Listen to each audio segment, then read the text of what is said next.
CID stands for Criminal Investigation Division. We'll use acronyms, but we want to make sure that you understand what we're talking about here. Yeah. I think to your point, so many officers have a perception as to what is a youth crimes detective and the kind of crimes that it deal with.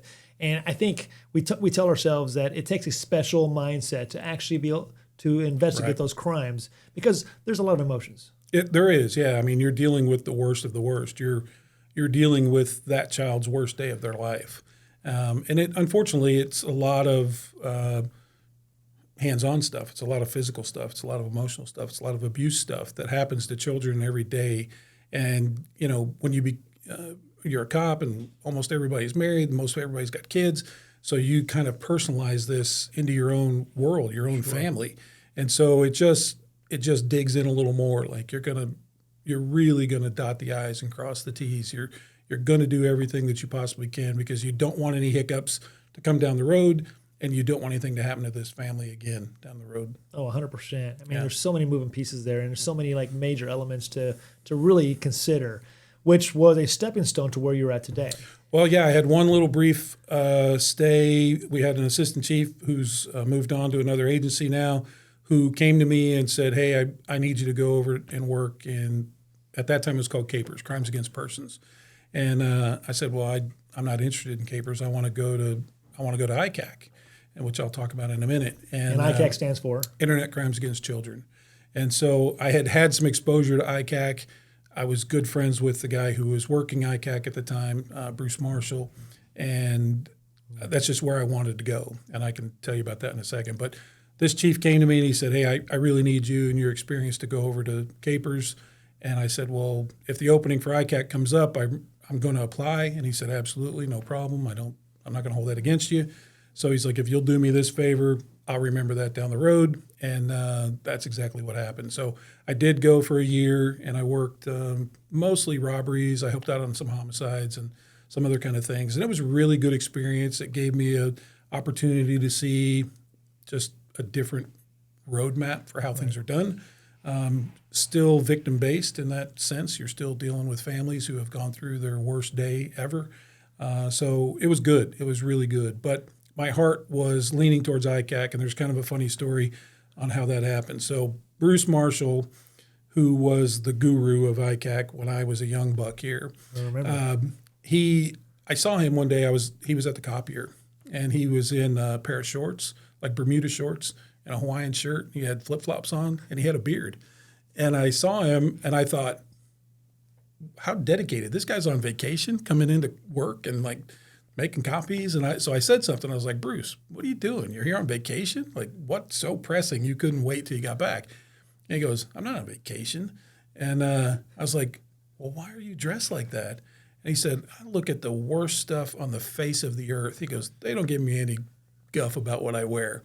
And I said, "Well, I want to dress like that." And I want to be on vacation every day. And he looked at me, and words that I have said to many other people since is, "Be careful what you ask for." And I said, that makes a lot of sense. And so Bruce got to a point, he had been in it so long, he got to a point where he's like, "Hey, I've reached my limit. I'm out. I'm going to get out. I'm going to end in patrol. Started in patrol. I'm going to end in patrol." And his opening was coming up. And so I put in for it, went through the whole process, me and a few others, and I got that. See, that's a great story because, I mean, you had a vision of what you really wanted down the road, but it wasn't one of those things you can snap your fingers and all of a sudden be there. Absolutely not. And I think a lot of times people have that misperception in regards to, hey, if I want to be this, you can become that. No, there's a lot of things you have to do to actually build your resume. You got to stack your skills and prove yourself and show that you are willing to do that.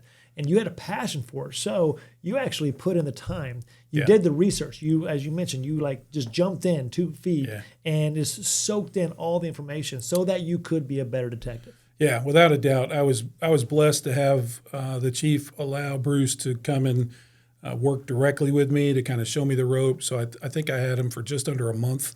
And then he went back to patrol and did his thing. And then he ended up retiring.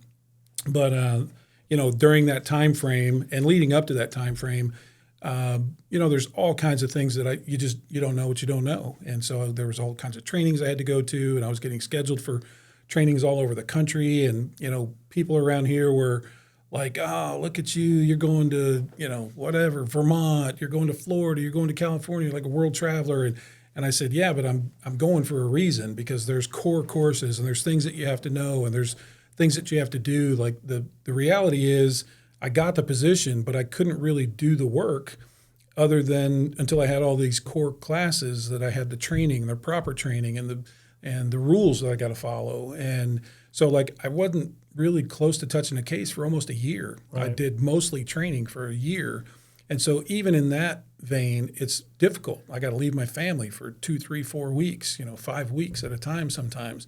And I got to go immerse myself into this training session and learn from those who have paved the path for me. And so I just jumped in, And there's so much depth there, because, some people, even me personally, there's other people in the police department that they don't realize the amount of training that goes in there. Now, to become a police officer, there's a lot of training. You go through 6 months of classroom academy, learning all the books, penal, transportation, city policies, procedural law, and all that stuff. But there's still more. You have to, if you want to become a specialty officer, detective, investigator, then you have to jump through the hoops and get to that point. And to your point, weeks and weeks and weeks, if not, months of training for your specialty position. Yeah. So what I did during that time frame was, in my downtime between classes, is I was just a sponge. I was like reading all of Bruce's cases. Like I would just go through, and he was so good. He was so gifted.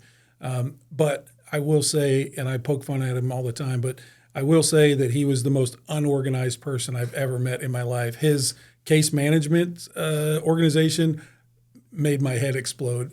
But it worked for him, though. But it worked. He knew it. He knew it inside out. I could just show him the file name or whatever, and he could just rattle. He could just rattle it all off. But organizationally, it was not in any sort of order, which my OCD doesn't really allow for that too well. So, but I just spent time. I just went and got the cases, and then I would just pour through the cases and just try to learn and emulate what was working. I didn't want to reinvent the wheel. And so he was a great mentor. He's a great friend of mine. We still talk to this day.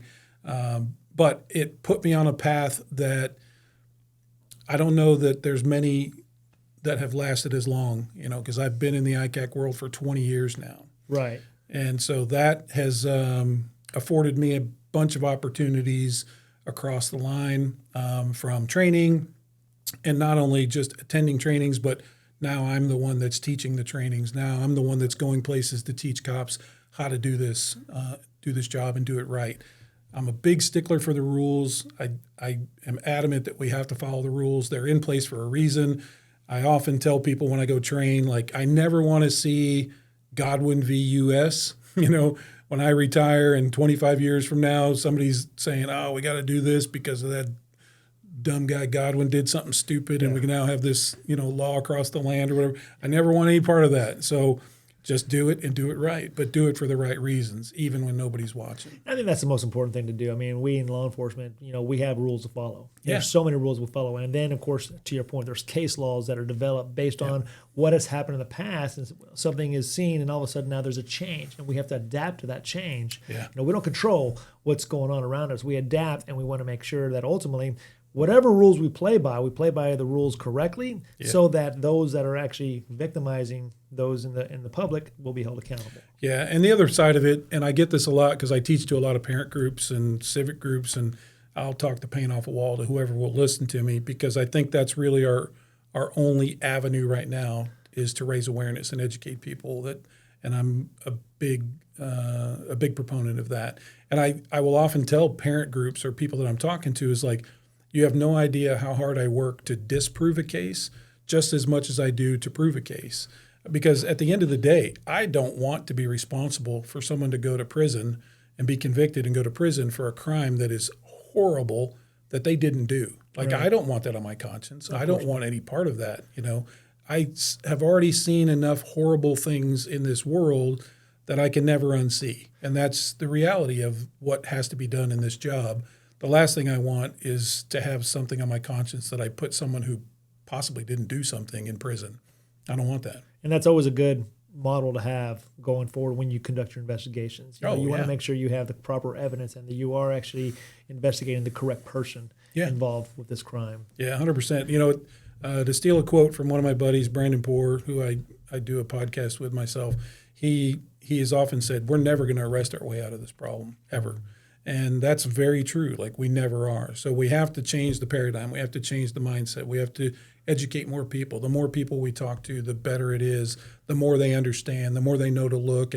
And with technology and with changes, it's evolved. It's becoming that way. Parents are getting so much more involved in paying attention and using different softwares to help them out, you know. And I want to go there because, I mean, I think that's a really important part of this discussion in regards to the kind of crimes that you're investigating and how ultimately parents and family members and the community can be involved to ultimately prevent this from happening. Because it's going to happen, like to your point, we're never going to arrest our way out of the problem. Right. So the next best thing is to prevent it from happening in the first place.